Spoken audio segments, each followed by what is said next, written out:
Sanctus, Sanctus, Sanctus Dominus Deus Sabaoth. Bapak, Ibu, dan saudara-saudariku yang terkasih dalam Tuhan kita Yesus Kristus, salam sejahtera untuk kita semua. Berkat Allah yang Maha Kuasa senantiasa menyertai kita. Hari Minggu tanggal 29 September tahun 2024 adalah hari Minggu biasa ke-26. Marilah kita mendengarkan dan merenungkan bacaan-bacaan kitab suci. Dalam nama Bapa dan Putra dan Roh Kudus. Amin. Bacaan pertama dari kitab Bilangan bab 11 ayat 25 sampai 29. Sekali peristiwa, turunlah Tuhan dalam awan dan berbicara kepada Musa.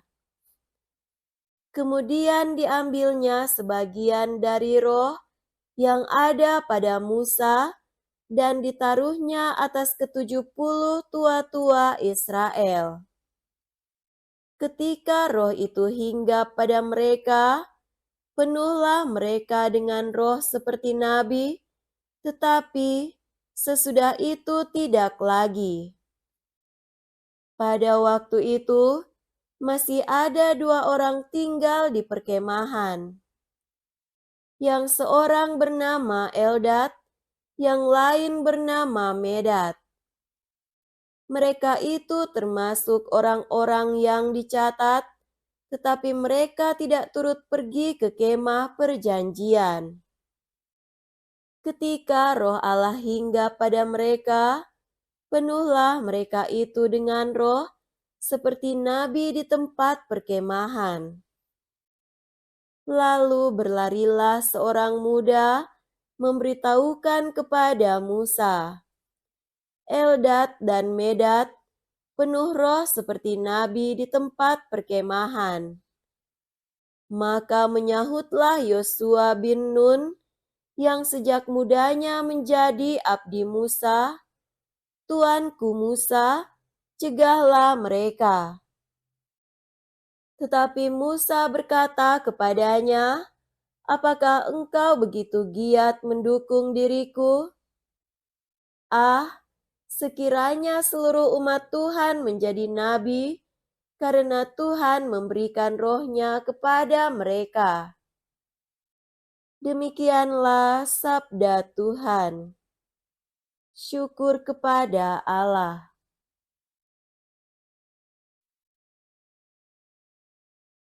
Bacaan kedua dari surat Rasul Yakobus bab 5 ayat 1 sampai 6. Hai kamu orang-orang kaya, menangis dan merataplah atas sengsara yang akan menimpa kamu. Kekayaanmu sudah membusuk dan pakaianmu sudah dimakan ngengat. Emas dan perakmu sudah berkarat, dan karatnya akan menjadi kesaksian terhadap kamu, dan akan memakan dagingmu seperti api. Kamu telah mengumpulkan harta pada hari-hari yang sedang berakhir. Sesungguhnya telah terdengar teriakan besar, karena kamu telah menahan upah para buruh yang telah menuai hasil ladangmu.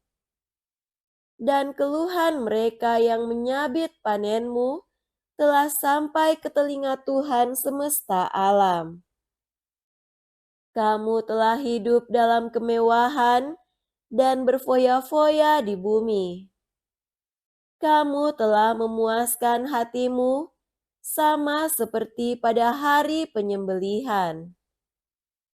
Kamu telah menghukum, bahkan membunuh orang jujur, dan ia tidak dapat melawan kamu.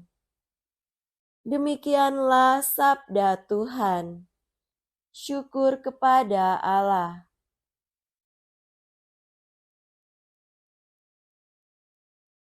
Semoga Tuhan beserta kita sekarang dan selama-lamanya.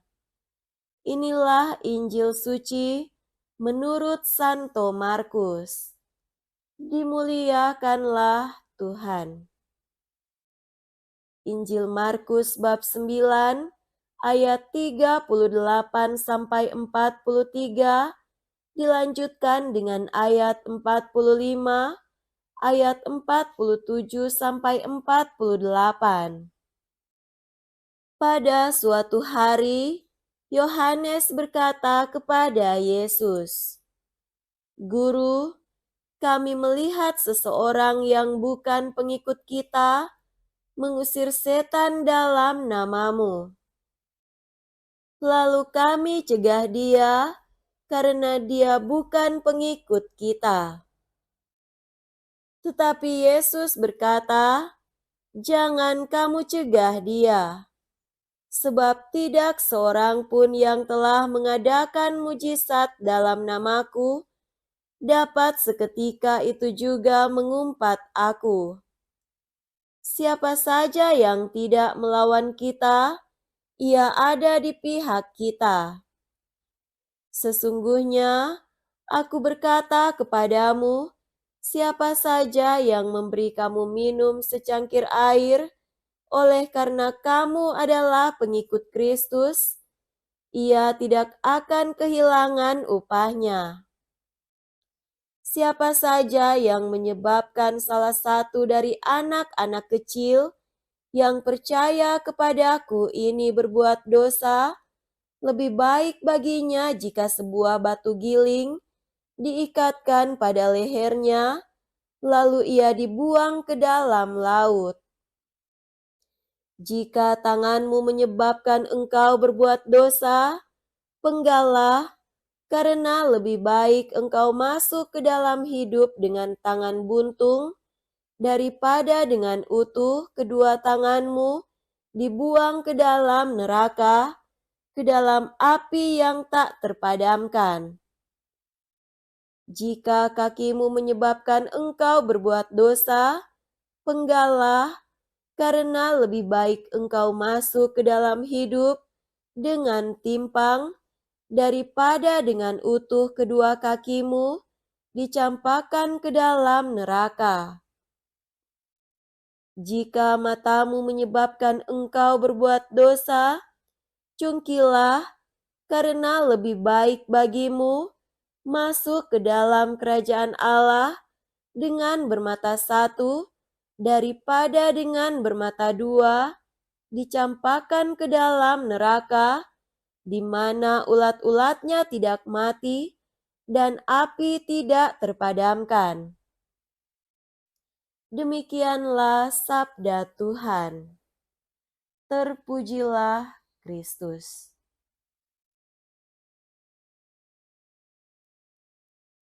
Saudara-saudariku yang terkasih dalam Tuhan kita Yesus Kristus, tema renungan kita pada hari ini adalah merasa paling benar. Menjadi orang yang rajin beribadah dan saleh itu memang baik. Di semua agama, ada sekelompok orang yang lebih rajin beribadah dan nampak lebih saleh dari umat yang lainnya.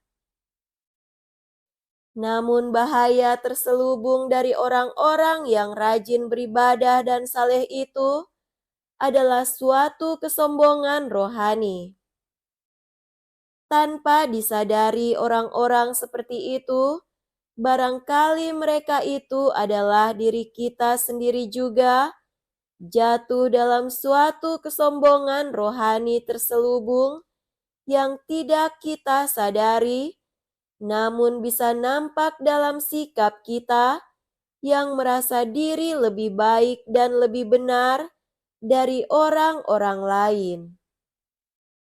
Kita menjadi lupa bahwa kita ini hanyalah hamba-hamba Tuhan yang diberikan rahmat sehingga dimampukan untuk menjadi orang yang rajin beribadah dan saleh. Kerajinan rohani dan kesalehan itu pun adalah rahmat Allah dan bukan melulu karena kekuatan kita dan jasa kita sendiri. Dalam bacaan pertama hari ini, Yosua merasa iri hati kepada Eldad dan Medad yang hanya tinggal di perkemahan dan tidak hadir di kemah suci, tempat 70 tua-tua Israel mendapat bagian dari roh Musa sehingga mendapat kepenuhan seperti nabi. Eldad dan Medad dianggap tidak saleh dan tidak suci, sehingga mereka berdua tidak pantas mendapatkan roh kepenuhan nabi. Maka Yosua bin Nun yang sejak muda menjadi abdi Musa berkata kepada Musa, "Tuanku Musa, cegahlah mereka." Tetapi Musa berkata kepadanya, "Apakah engkau iri hati demi aku? Semoga seluruh umat menerima roh Tuhan dan bernubuat." Musa sama sekali tidak keberatan bahwa Eldad dan Medad pun menerima roh kepenuhan nabi. Bahkan Musa berdoa, semoga seluruh umat menerima kepenuhan roh nabi. Firman Tuhan ini mengajarkan kepada kita betapa Allah berkenan bahwa semua orang dapat memperoleh kepenuhan roh tanpa dibeda-bedakan.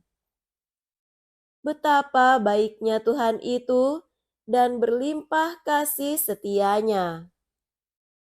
Saudaraku terkasih, demikian pula di dalam bacaan Injil, Tuhan Yesus sendiri yang mengajarkan bahwa semua orang bisa mendapatkan kasih karunia Allah dan bukan hanya para murid-Nya saja. Sama seperti Yosua, demikian pula para murid Yesus merasa iri hati kepada orang-orang yang dianggap tidak layak menerima karunia Allah, ternyata mendapatkannya juga. Pada suatu hari, Yohanes berkata kepada Yesus, "Guru, kami melihat seorang yang bukan pengikut kita mengusir setan demi namamu, lalu kami cegah orang itu karena ia bukan pengikut kita." Sikap Yohanes dan juga sikap Yosua itu bisa jadi merupakan sikap dari banyak pengikut agama-agama yang merasa bahwa hanya diri mereka saja yang benar, sedangkan orang-orang lain di luar kelompok mereka adalah salah. Hanya kelompok mereka saja yang diselamatkan, sedangkan orang-orang di luar kelompok mereka tidak akan diselamatkan. Kita patut bersyukur kepada Tuhan atas pengajaran yang kita terima pada hari Minggu biasa ke-26 ini, bahwa dalam hal beriman dan mempraktekkan ibadah serta kesalehan hidup, kita tidak boleh lengah terhadap dosa kesombongan rohani. Kita harus waspada terhadap tipu muslihat setan yang menggoda orang-orang saleh untuk merasa bahwa kesalehan itu adalah berkat kekuatan dan jasanya sendiri. Orang-orang yang rajin beribadah dan saleh itu dinasehati oleh Musa dan Tuhan Yesus sendiri untuk tetap rendah hati dan jangan merasa benar sendiri. Rahmat Tuhan bisa membimbing dan menuntun semua orang untuk menerima berkat Tuhan dan dianugerahi kebenaran dan kesalehan juga. Yang diminta dari kita adalah sikap rendah hati, bahwa kita pun dapat menjadi orang baik karena ditolong oleh rahmat Tuhan. Rahmat Tuhan yang sama itu akan menolong pula semua orang yang dikehendakinya sesuai dengan kemurahan Tuhan. Dan semua orang mendapat nasihat dari Rasul Yakobus yang berlaku untuk semua orang tanpa kecuali. Hai kamu orang-orang kaya, menangislah dan merataplah atas sengsara yang akan menimpa kamu. Kekayaanmu sudah membusuk dan pakaianmu telah dimakan ngengat. Kamu telah mengumpulkan harta pada hari-hari yang sedang berakhir.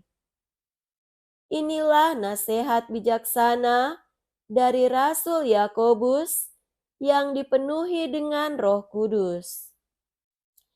Ia dengan berani dan terus terang menyatakan kebenaran bahwa tidak ada gunanya mengumpulkan harta di dunia ini, apalagi kalau dengan cara menahan upah buruh dan menimbulkan ketidakadilan serta penderitaan bagi sesamanya. Tuhan sayang kepada umat-Nya, sehingga Ia berkenan mengingatkan kita semua akan bahayanya mengumpulkan harta duniawi tanpa mengingat harta sorgawi.